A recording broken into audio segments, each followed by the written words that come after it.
श्री चौहान,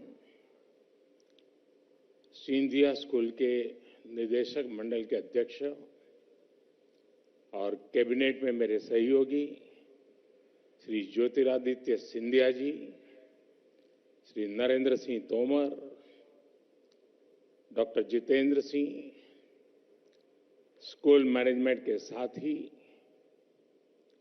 और सभी कर्मचारी, अध्यापक और अभिभावकगण और मेरे प्यारे युवा साथियों, सिंधिया स्कूल के 125 वर्ष होने पर आप सभी को बहुत बहुत बधाई।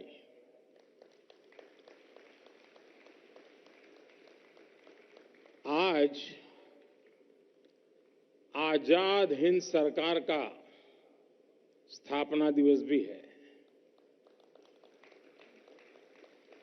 मैं सभी देशवासियों को इसकी भी बधाई देता हूं।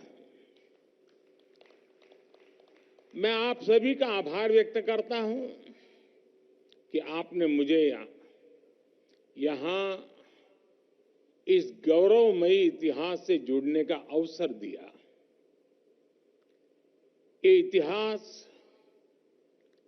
सिंधिया स्कूल का भी है और इस ऐतिहासिक ग्वालियर शहर का भी है। ऋषि ग्वालिपा, संगीत सम्राट तानसेन, श्रीमंत महादजी सिंधिया जी, राजमाता विजयाराजे जी, अटल बिहारी वाजपेयी जी और उस्ताद अमजद अली खां तक ग्वालियर की ये धरती पीढ़ियों को प्रेरित करने वालों का निर्माण करती रही है। ये धरती नारी शक्ति और वीरांगनाओं की तपोभूमि है। महारानी गंगाबाई ने इसी धरा पर अपने गहने बेचकर स्वराज युद्ध की सेना तैयार कराई। इसलिए ग्वालियर आना अपने आप में बहुत सुखद होता है। और दो वजहों से ग्वालियर से मेरा विशेष नाता भी है। एक तो मैं काशी का सांसद हूं और काशी की सेवा करने में, हमारी संस्कृति के संरक्षण में सिंधिया परिवार की बहुत बड़ी भूमिका रही है। सिंधिया परिवार ने गंगा किनारे कितने ही घाट बनवाए हैं। बीएचयू की स्थापना के लिए आर्थिक मदद की है। आज जिस प्रकार काशी का विकास हो रहा है, उसको देखकर महारानी बैजाबाई और महाराज माधोराव जी को, उनकी आत्मा जहां भी होगी, कितनी प्रसन्नता होती होगी, इसकी हम कल्पना कर सकते हैं। और मेरे से मैंने कहा 2 वजह है और दूसरी वजह भी बता देता हूं। ग्वालियर के साथ मेरा एक दूसरा कनेक्ट भी है। हमारे ज्योतिरादित्य जी गुजरात के दामाद हैं।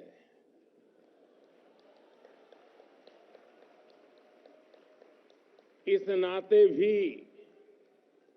ग्वालियर से मेरी रिश्तेदारी है। और एक भी नाता है, मेरा गांव गायकवाड़ स्टेट का गांव था और मेरे गांव में जो सबसे पहली प्राथमिक स्कूल बनी वो गायकवाड़ परिवार ने बनाई थी और मेरा सद्भाग्य है कि मैं मुफ्त में उस प्राथमिक शिक्षा लेता था वहां पर, जो स्कूल गायकवाड़ जी ने बनाई थी।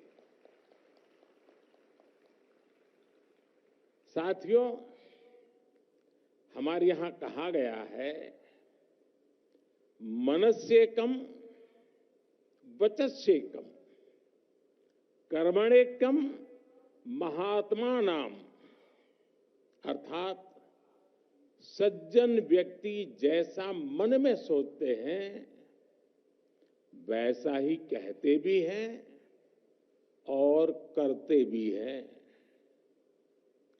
यही एक कर्तव्य परायण व्यक्तित्व की पहचान होती है। कर्तव्यनिष्ठ व्यक्ति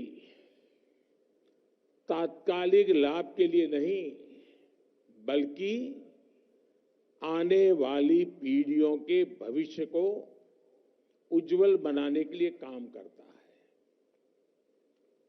एक पुरानी कहावत भी है, अगर 1 साल का सोच रहे हैं तो अनाज बोइए, अगर 1 दशक का सोच रहे हैं तो फल वाले पेड़ लगाइए, और अगर 1 शताब्दी का सोच रहे हैं तो शिक्षा से जुड़ी संस्थाएं बनाइए। महाराजा माधवराव सिंधिया प्रथम जी ने की, उनकी यही सोच तत्कालीन लाभ की नहीं, बल्कि आने वाली पीढ़ियों के भविष्य को उज्जवल बनाने की थी। सिंधिया स्कूल उनकी इस दूरगामी सोच का परिणाम था। वो जानते थे कि ह्यूमन रिसोर्स की ताकत क्या होती है। बहुत कम लोगों को पता होगा कि माधवराव जी ने जिस भारतीय परिवहन कंपनी की स्थापना की थी, वो आज भी दिल्ली में डीटीसी के रूप में चल रही है।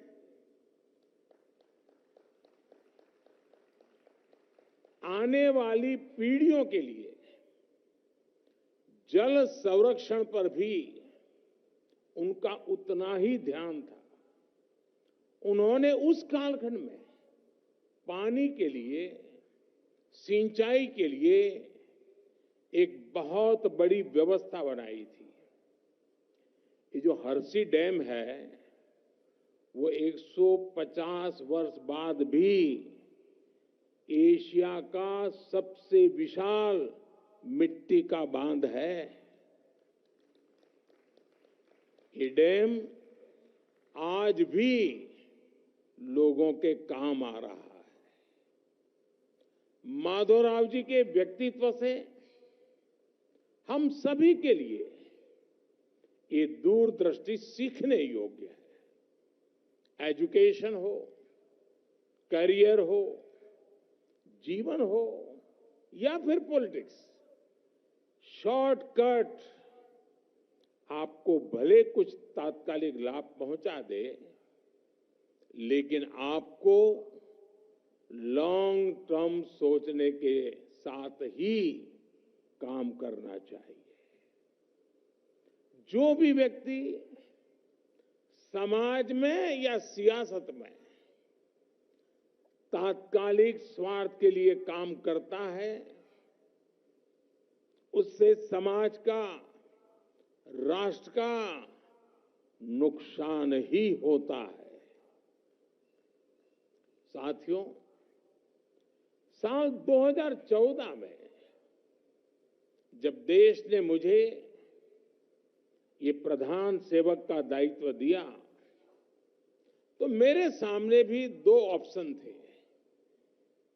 या तो सिर्फ तात्कालिक लाभ के लिए काम करें, या फिर लॉन्ग टर्म अप्रोच को अपनाएं। हमने तय किया कि हम 2 साल, 5 साल, 8 साल, 10 साल, 15 साल, 20 साल ऐसे अलग अलग टाइम बैंड रखकर इनके लिए काम करेंगे। आज आप कह सकते हैं कि हमारी सरकार को 10 साल हो रहे हैं। इन 10 वर्षों में देश ने लॉन्ग टर्म प्लानिंग के साथ जो फैसले लिए हैं वो अभूतपूर्व है। हमने देश को कितने ही पेंडिंग फैसलों के बोझ से मुक्त किया है। 60 साल से डिमांड हो रही थी कि जम्मू कश्मीर से आर्टिकल 370 को हटाया जाए। ये काम हमारी सरकार ने किया।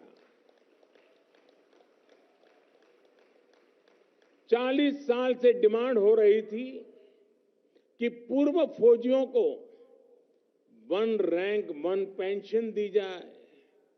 ये काम हमारी सरकार ने किया। 40 साल से डिमांड हो रही थी कि जीएसटी को लागू करना है। ये काम भी हमारी सरकार ने ही किया। दशकों से मुस्लिम महिलाएं 3 तलाक के खिलाफ कानून बनाने की डिमांड कर रही थी। 3 तलाक के खिलाफ कानून भी हमारी सरकार के दौरान ही बना। आपने देखा होगा, अभी कुछ सप्ताह पहले ही लोकसभा और विधानसभा में महिलाओं को रिजर्वेशन का कानून बनाया गया है। ये काम भी दशकों से पेंडिंग था। नारी शक्ति वंदन अधिनियम भी हमारी ही सरकार ने बनाया है। मेरे पास कामों की इतनी लंबी लिस्ट है कि पूरी रात बीत जाएगी। ये तो कुछ बड़े फैसले मैं इसलिए बता रहा था क्योंकि अगर हमारी सरकार ये फैसले नहीं लेती तो इसका बोझ किस पर ट्रांसफर होता? अगर हम ये नहीं करते तो कैरी फॉरवर्ड कहां होता? आपकी जनरेशन पर होता। तो मैंने आपकी जनरेशन का कुछ बोझ हल्का कर दिया है।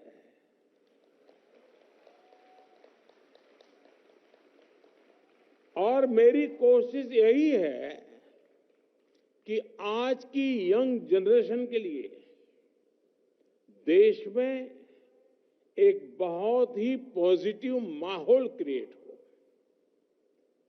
एक ऐसा माहौल जिसमें आपकी जनरेशन के पास अपॉर्चुनिटीज की कोई कमी ना हो।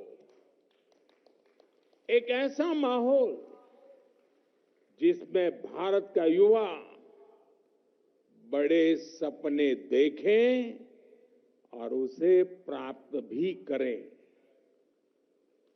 Dream big and achieve big. और ये बात मैं आपसे इसलिए कह रहा हूं क्योंकि जब सिंधिया स्कूल अपने 150 साल पूरे करेगा, एक अहम माइलस्टोन पर होगा। ये माइलस्टोन होगा भारत की आजादी के 100 साल। आज हमने संकल्प लिया है कि इन अगले 25 सालों में देश को विकसित बनाकर दिखाएंगे।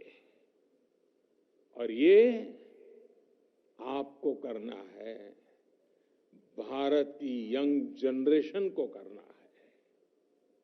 मेरा विश्वास है, आप युवाओं पर मेरा विश्वास है, आप युवाओं के सामर्थ्य पर मेरा विश्वास है।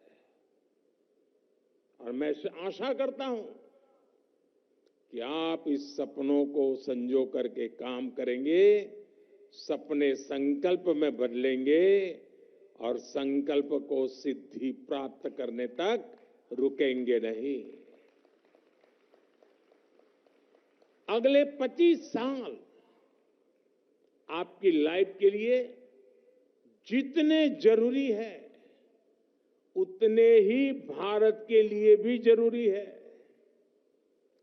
सिंधिया स्कूल के हर स्टूडेंट का यह संकल्प होना चाहिए, मैं बनाऊंगा विकसित भारत। साथियों, करोगे ना?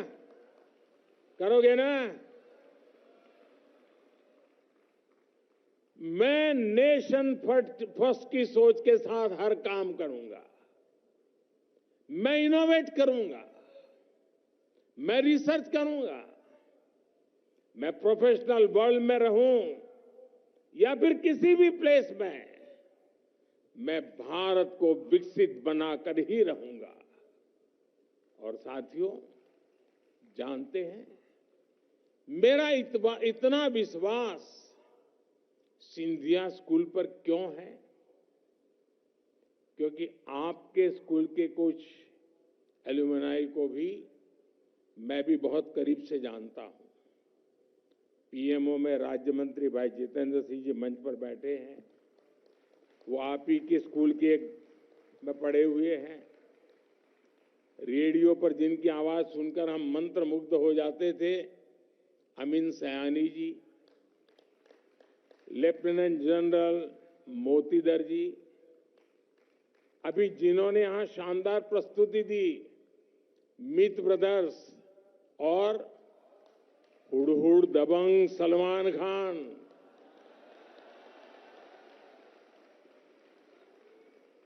और मेरे मित्र नितिन मुकेश भी यहां बैठे हैं। सिंधिया स्कूल के स्टूडेंट्स का कैनवास इतना बड़ा है कि उसमें हमें हर तरह के रंग दिख जाते हैं। मेरे युवा साथियों, विष्णु पुराण में लिखा है, गायंती देवाः किल गीतकानि धन्यास्तुते भारत भूमि भागे।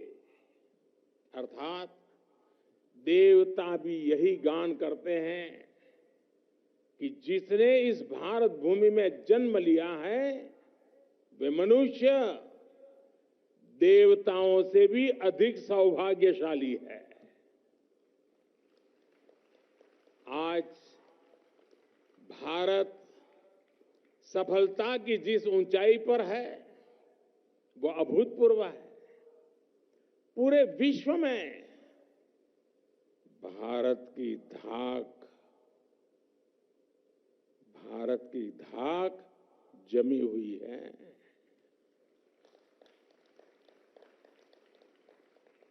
तेईस अगस्त को भारत चंद्रमा पर वहां पहुंचा जहां अब तक कोई देश नहीं पहुंच पाया था। अभी G20 में भी आपने देखा कैसे भारत का परचम लहराया। आज भारत दुनिया की फास्टेस्ट ग्रोइंग लार्ज इकोनॉमी है।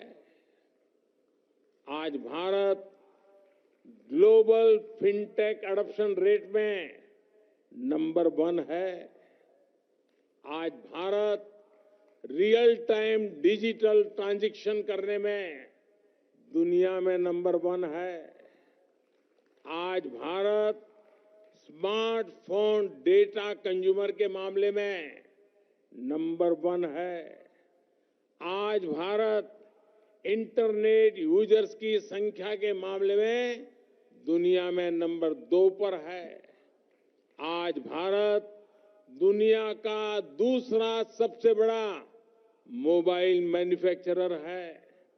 आज भारत में दुनिया का तीसरा सबसे बड़ा स्टार्टअप इकोसिस्टम है। आज भारत दुनिया का तीसरा सबसे बड़ा एनर्जी कंज्यूमर है। आज भारत अंतरिक्ष में अपना स्पेस स्टेशन स्थापित करने की तैयारी कर रहा है। आज सुबह ही आपने देखा है कि गगनयान की टेस्ट फ्लाइट और क्रू एस्केप सिस्टम का कैसे सफल परीक्षण किया गया है। ग्वालियर में तो एयरफोर्स का इतना बड़ा बेस है। आपने आसमान में तेजस की उड़ान देखी है। आपने समंदर में आईएनएस विक्रांत की हुंकार देखी है। आज भारत के लिए कुछ भी असंभव नहीं है। भारत का बढ़ता हुआ सामर्थ्य हर सेक्टर में आपके लिए नई पॉसिबिलिटीज बना रहा है। आप सोचिए, साल 2014 से पहले हमारे यहां कुछ 100 स्टार्टअप्स हुआ करते थे। आज भारत में स्टार्टअप्स का आंकड़ा 1 लाख के आसपास पहुंच रहा है। बीते कुछ सालों में भारत में 100 से ज्यादा यूनिकॉर्न बने हैं। आप लोग भी जानते हैं कि एक यूनिकॉर्न मतलब कम से कम 8,000 करोड़ रुपए के कंपनी। सिंधिया स्कूल के विद्यार्थियों को भी यहां से जाने के बाद यूनिकॉर्न्स बनाने हैं, अपने स्कूल और देश का नाम रोशन करना है। The world is your oyster. और सरकार के तौर पर हमने भी आपके लिए नए नए सेक्टर्स ओपन कर दिए हैं। पहले सैटेलाइट सिर्फ सरकार बनाती थी या विदेश से मंगाती थी। हमने स्पेस सेक्टर को आप जैसे युवाओं के लिए उसे भी ओपन कर दिया है। हमने डिफेंस इक्विपमेंट भी या तो सरकार बनाती थी या विदेश से मंगाती थी। हमने डिफेंस सेक्टर को भी आप जैसे युवाओं के लिए ओपन कर दिया।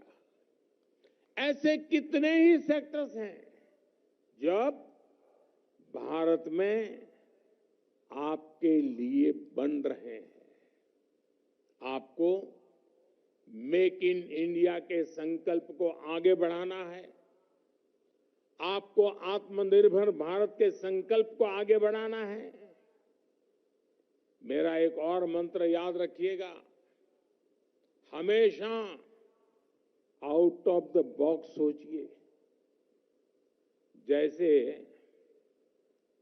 ज्योतिरादित्य जी के पिताजी हमारे माधवराव सिंधिया जी जब रेल मंत्री थे तो उन्होंने शताब्दी ट्रेनों की शुरू करवाई थी।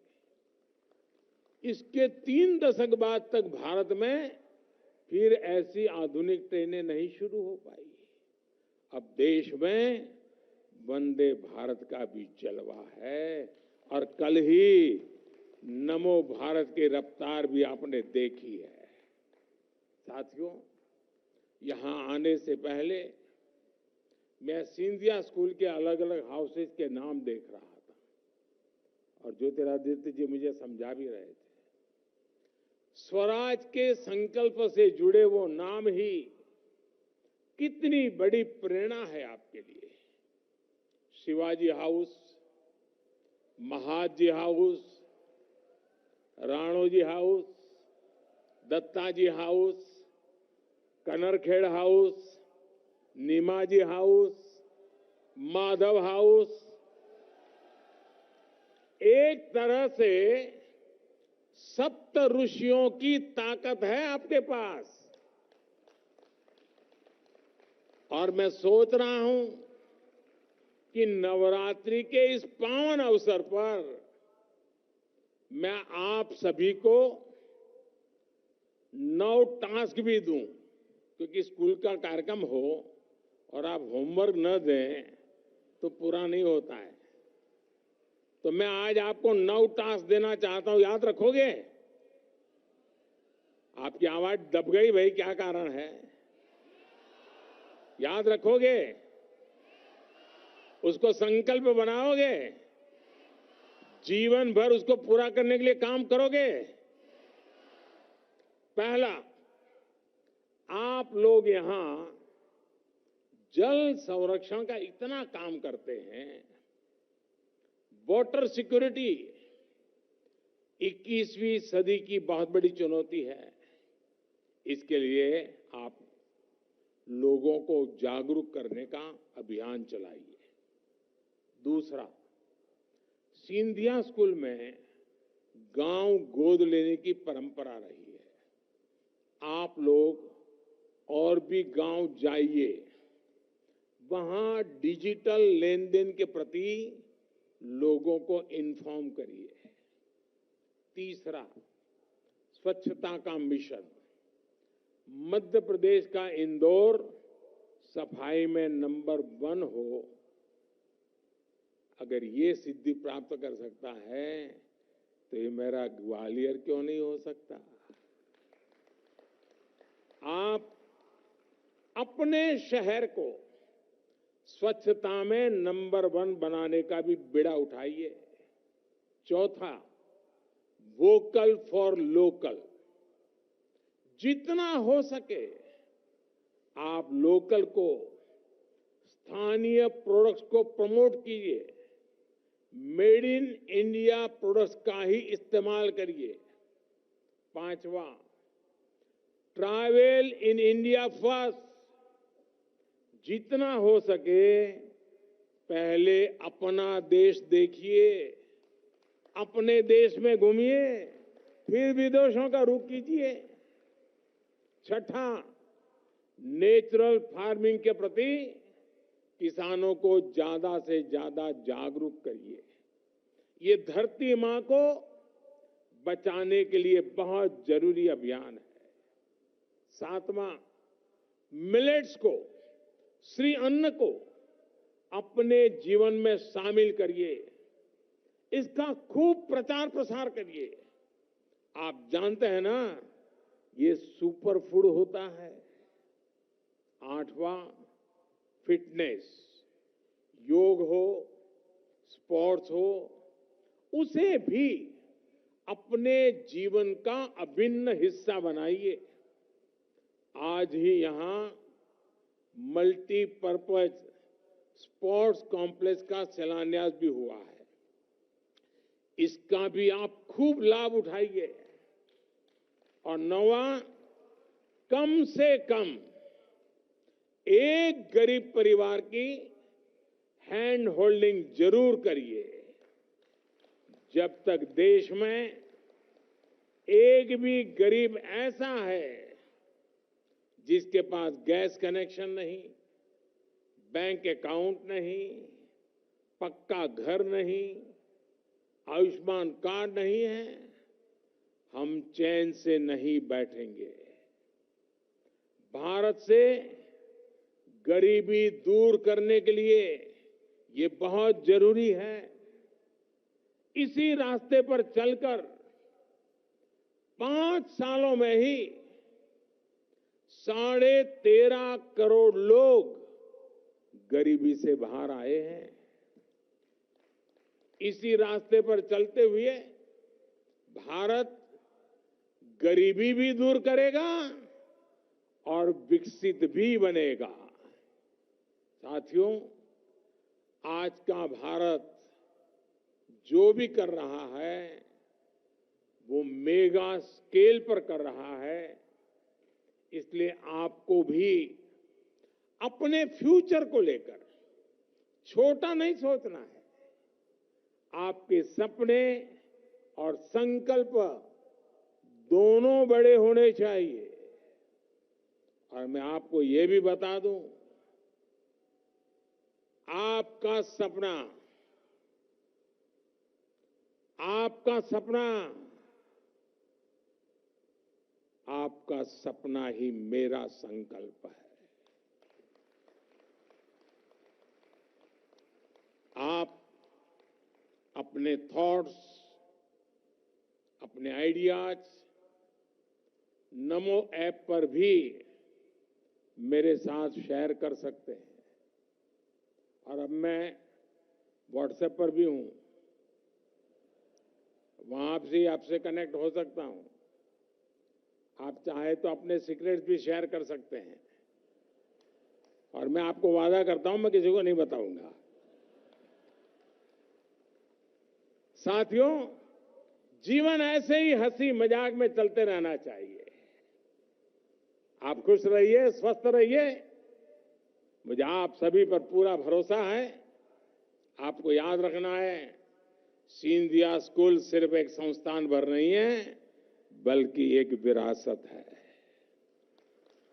महाराज माधवराव जी के संकल्पों को इस स्कूल ने आजादी के पहले और आजादी के बाद भी निरंतर आगे बढ़ाया है। अब इसकी ध्वजा आपके पास है। थोड़ी देर पहले जिन युवा साथियों को पुरस्कृत किया गया है, मैं उन्हें फिर से बधाई देता हूं। एक बार फिर सिंधिया स्कूल को और सभी युवा साथियों को बेहतर भविष्य के लिए बहुत बहुत शुभकामनाएं। इस तरह की और भी अपडेट्स जानने के लिए नवभारत को लाइक, शेयर और सब्सक्राइब करें।